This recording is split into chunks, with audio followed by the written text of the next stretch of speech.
Дозволете ми сега на почетокот да се обратам и јас со неколку констатации како претседавач на Националниот совет и како пратеник во Собранието на Република Македонија. Почитувани, би сакал да потенцирам неколку работи. Република Македонија доби 6-та поред препорака за започнување на преговори за полноправно членство во Унијата. Тоа значи дека Република Македонија 6-та година поред е оценета од страна на Европската комисија дека ги исполнува стандардите за започнување на полноправно членство во Европската Унија. Исто така, жалиме што Република Македонија полека станува земја рекордер по бројот на препораки. Веројатно, еден ден, надевајќи се дека ќе дочекаме да го видиме откочувањето, односно решавањето на билатералниот спор надвор од мултилатерален контекст и нашето станување на членка на Европска Унија, Република Македонија, малку на шала, малку на вистина, ќе биде најпрепорачувана земја за членство во Европската Унија. Тоа е состојба која што мораме да ја знаеме и мораме да ја видиме, состојба која што според сите анализи, сите согледувања, а во голем дел и според извештајот на Европската Унија е главен и клучен елемент на одредени поместувања кои што во последно време ги гледаме или ги анализираме како представници на еден, друг, трет или четврт фактор. Ќорсокакот кој што е наметнат за Република Македонија не е внатрешен ќорсокак, според мене, туку е надворешен ќорсокак, базиран на надворешни фактори. Таквата состојба создава помалку апатија кај граѓаните на Република Македонија и создава помалку воздржан однос или воздржани воздишки спрема секоја следна препорака на Европската Унија. Сите добро се сеќаваме дека кога ја добивме првата препорака, тоа беше национален празник во државата. Втората, третата препорака, со текот на времето, се тоа почнува да станува секој дневие. Од друга страна, извештајот на Европската Унија е документ кој што ги одразува состојбите во нашата држава и документ кој што сите ние треба реално да се обидеме да го погледнеме, но исто така и да се обидеме да не го користиме како алатка за политичка пресметка. Без разлика дали таа пресметка ќе се случува внатре во државата или ќе се случува во меѓународен контекст.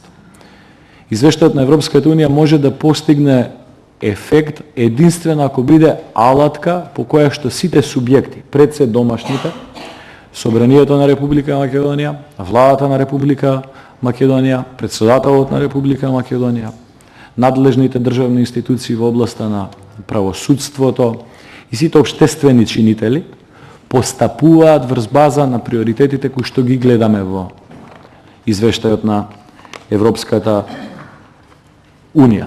Тоа е единствениот начин кој што е во согласност со стратешката цел на сите граѓани на Република Македонија, би рекол, и на сите политички партии. Иако понекогаш се чувствуваме како онеправдани, заради тоа што Република Македонија врз себе има критериум кој што го немала ниту една членка на Европската Унија, и тоа искрено го зборуваме, искрено го укажуваме, заради тоа што сметаме дека Европската Унија има еднакво иста одговорност во изнаоѓање на пат надвор од ќорсокакот како и Република Македонија. Зошто го велам ова?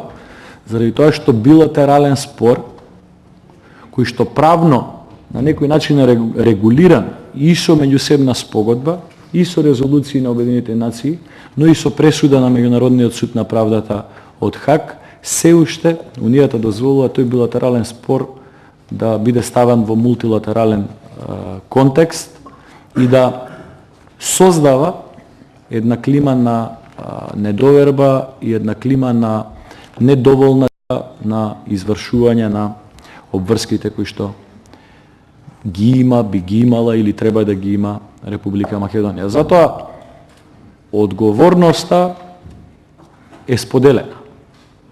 Одговорноста ја носат државните институции пред се, но ја носат и сите општествени чинители, вклучително и оние кои што свесно работеа Република Македонија да не добие препорака во овој извештај. Дозволете ми моја лична оценка да споделам.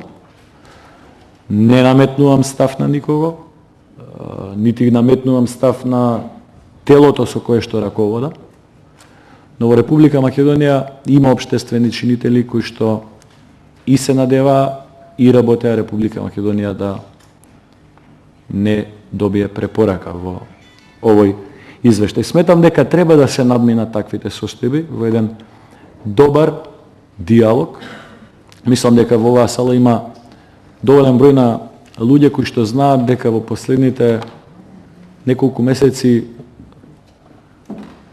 представниците на владеачките партии во секој момент беа спремни да започнат разговори со сите фактори, вклучително и со опозицијата во однос на теми кои што имаат реална содржина и теми кои што не се однесуваат на придобивање на власт на одредени партии, но теми кои што токму се однесуваат на прашањата кои што и Европската унија ги има нотирано во својот извештај. Тие теми би биле секако теми кои што се осврнуваат на функционирањето на собранието, правосудниот систем, медиумите, човековите права, изборното законодавство, избирачкиот список и така натаму, и така натаму. Сето она што на вистина во содржина може да донесе напредок.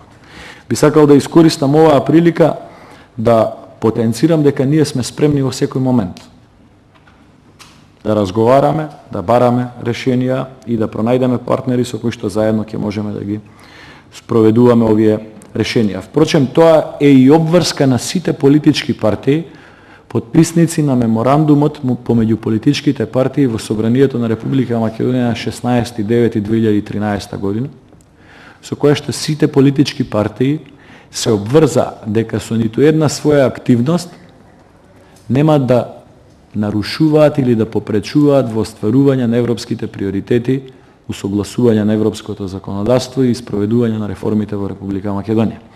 Се надевам дека политичките партии ќе го имаат на ум она што го потпишале и ден поскоро ќе ги остават настрана своите партиски, лидерски или лични приоритети и ќе пристапат кон одговорноста што имаат пред се пред граѓаните и пред целата држава. Сепак во овој извештај има значајни сегменти кои што за нас представуваат охрабрување. Јас би наброја неколку и како заменик премиерот и квантитативно даде добра слика.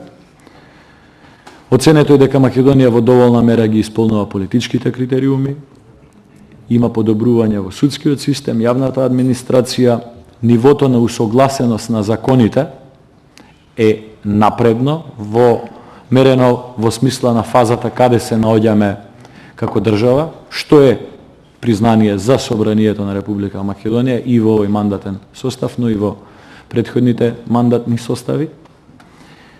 Борбата против организираниот криминал и корупцијата, трговијата со луѓе, економските критериуми и така натаму и така натаму. За оној дел за кој што веќе и господинот Орав повеќе се осврна во своето обраќање, моето согледување дека ние нема потреба да влегуваме во дополнителни објаснувања, препирки, анализи, проценки, дали секој збор е точно одмерен во извештајот или се видени или не се видени одредени состојби во државата, треба да го прифатиме извештајот како таков, да направиме наша агенда со задачи и обврски, вклучително и на Собранието, и на Националниот совет за евроинтеграција, и на владата на Република Македонија, што веќе беше пред 10 минути најавено од страна на заменик председателот на владата на Република Македонија, и да постапуваме врз база на тие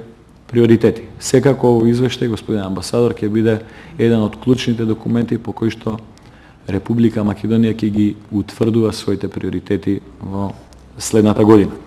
Се надевам дека низ еден инклузивен диалог во кој што ќе бидат вклучени сите политички и општествени субјекти и чинители во Република Македонија, ќе успееме да наоѓаме решенија на сите предизвици кои што Република Македонија ги има пред себе.